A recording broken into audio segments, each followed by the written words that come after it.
The most amazing thing about boating are the wonderful people that you meet. Sometimes they're just people enjoying themselves, having a holiday, but occasionally they're world travellers, adventurers, and Daniel is one of those people. Having already explored most of the globe, Swiss-born Daniel was now taking on a new challenge, circumnavigating Europe in his 10-metre Argo RIB, and we caught up with him in Lowestoft where he was temporarily stalled, awaiting the results of a COVID test. So, Daniel, tell us a little bit more about your trip and how you started off and how you ended up here in Lowestoft. Well, I started in Tallinn in Estonia. Originally I wanted to go to Russia. I had my permits and visas, but then because of Corona they closed borders, and I decided very quick to go the other way around. Not by Volga to the Black Sea, but by the Baltic Sea, then through the Channel. Through the Kiel Canal, was that? England. Yeah. Oh. And now I'm here. I'm stranded here. I'm blocked here because of the Corona restrictions. I have a negative test, but it is not valid in Great Britain, so I have to wait here and to make new tests. That's the situation.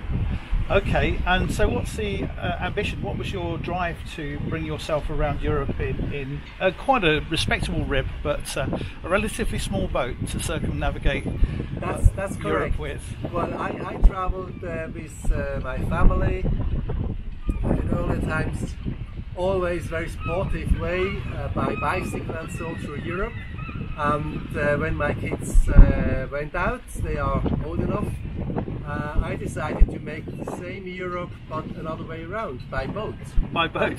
As I have no experience in water and we have no sea in Switzerland, I made all these licenses and I started to drive, and I found a good boat builder who constructed this boat. Comparing to a touring bike, you have everything with me. I have my tent, I have my cooking facilities, I have strong engines, and so I go safe and quick from place to place, and I have a lot of time, or more time than by sailing, to look the countryside, to meet the people, and this is what I want to do going around Europe. Well, where you are at the moment has got quite a lot of history. I don't know if you know very much about Lowestoft, but this is the home of the Virgin Atlantic Challenger 2. It was built in the shed right behind you, okay. And that was the first or the fastest boat to do the Atlantic crossing, and won the Blue Ribbon Trophy with Richard Branson. I didn't know that. So it's something very few people know. Okay. Tell me a bit about your boat, if you can. My boat is Argo RIB. It's almost 10 meters long. It's very slim, and construction was done that it is well running with a high cruising speed and a low fuel consumption.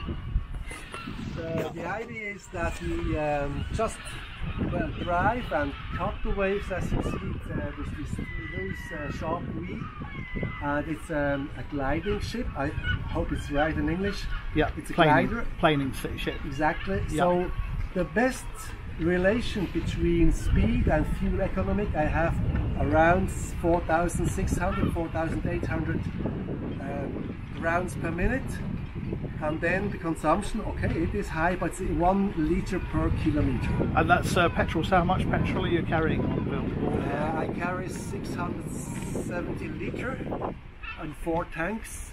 Yeah. That means I could run at least 600 kilometers in one etap, but okay. I never do that. It's just for safety reasons. Of course, when you are in Russia or in places where you have no petrol, you need such a tank. But and even here in England, I realized that here in Lowestoft, I get no petrol. Okay. I have to carry it from the land side in cans to here. It's very fascinating that it's not possible to get it. I'm pretty certain that somebody here will teach you the pay at the pump and give you a lift up there with your cans, because nice, yes. You go up at midnight, you fill as many cans up as you can in one go, and bring them back before anybody notices. Exactly. Tell me about the engines on the boat. What engines are you driving this with? I drive 2 engines outboard Suzuki. Each one has 200 horsepower. Okay. And everything is so configured with the size of the propeller and everything that it matches, as I told you, in this economic way. Okay. For example, it's absolutely stupid with this boat going through a channel, as I did, from the Baltic Sea to the North Sea, because then the fuel consumption is much higher than when I'm running on cruise speed.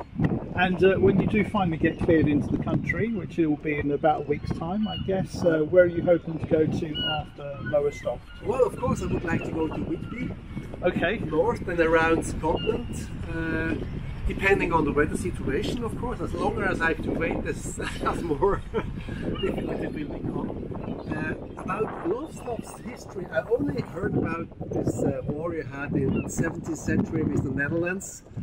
This is Lowestoft. Yeah, well, Felixstowe is not too far from here. Felixstowe was the only place in Britain that's actually been landed upon by a foreign army or a foreign navy, which would have been around about that sort of time.